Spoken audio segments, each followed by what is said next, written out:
What's going on, you guys? Today we're going to be working on all the fundamentals that you need to know to have an amazing side kick. Let's get started.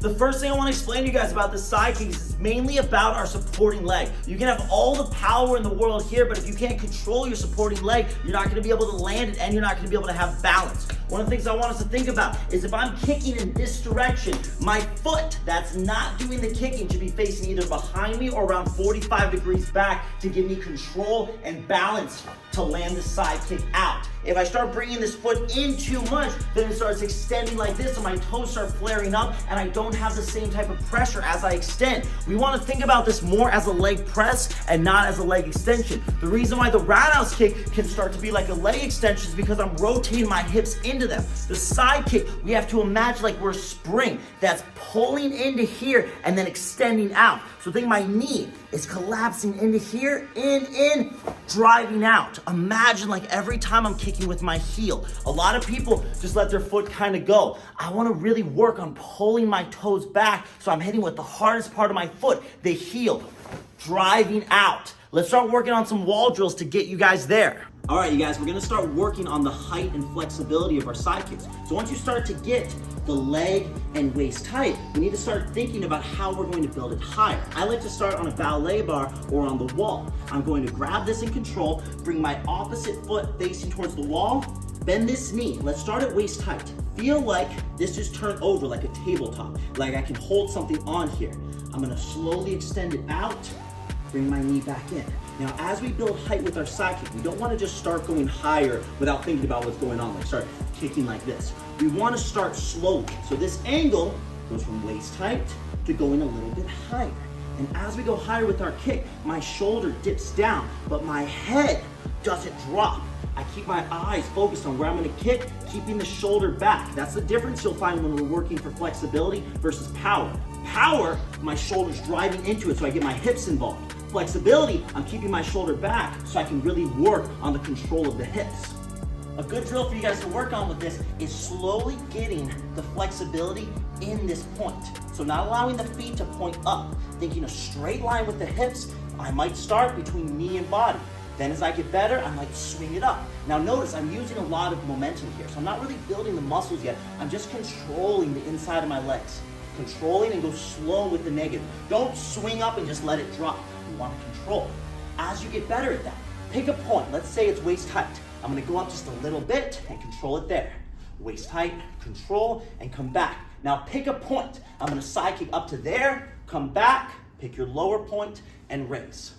Pick your point, boom, come back, waist height, go up to there. If you guys have a belt or some sort of training equipment that's safe that you can start to hook underneath your feet, you can start to work on the flexibility here. Now I like to control it to here and hold it close to my foot. If I hold it super far away here, it's real hard to get a good pull on it. So I hold it nice and close to my foot, control, start my side kick around waist height, and then start to bring it up as I go. Now as you do this, you want to focus on your breathing. I breathe in through the nose, and as I breathe out through the mouth, I let it go a little bit higher.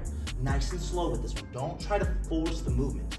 In through the nose, and out through the mouth. Feel like you're slowly going higher and higher as you're practicing this. Now we can start to transfer that height into some of our movement and power. So what I like to work on here is by grabbing the bar or grabbing the wall and working on the pivot of my foot. Now remember before, we were pivoting on our heel just to get our hips into position. Now we're gonna do it athletically. So we're pivoting on the ball of our foot. So I grab here, I pivot on the ball of my foot. Now notice how my knee comes up and then angles into the chest to here. So I'm bringing my toes back, pointing my heel towards where I'm gonna kick. Watch that 2 more times. Up. This time a little lower to here. See how it's a straight line from the knee to where I'm gonna kick.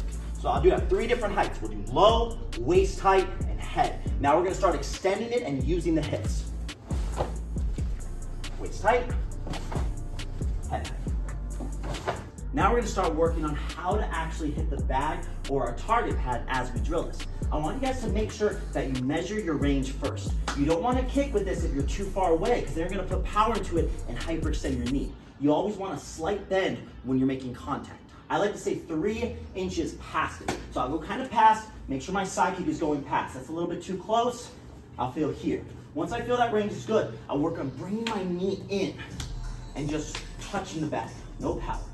In, touch, Get that nice control from there. As you get the hang of that, knee in, feel the hip drive as you go. In, drive. As you get the hang of that, let's start getting a little bit of movement from our back leg. Remember, when I move my back leg, it's not starting in this point, it's starting facing behind me, either 45 or all the way back. So now I can start to drive with my hips as I go forward here. If we did it like this, and I tried to push forward, I'm sliding, I could hurt my knee. Making sure my toes are facing behind me. I'm gonna go forward, drive, and come back. Let's watch that again. Watch this back foot and how I drive my hips with it. Up here.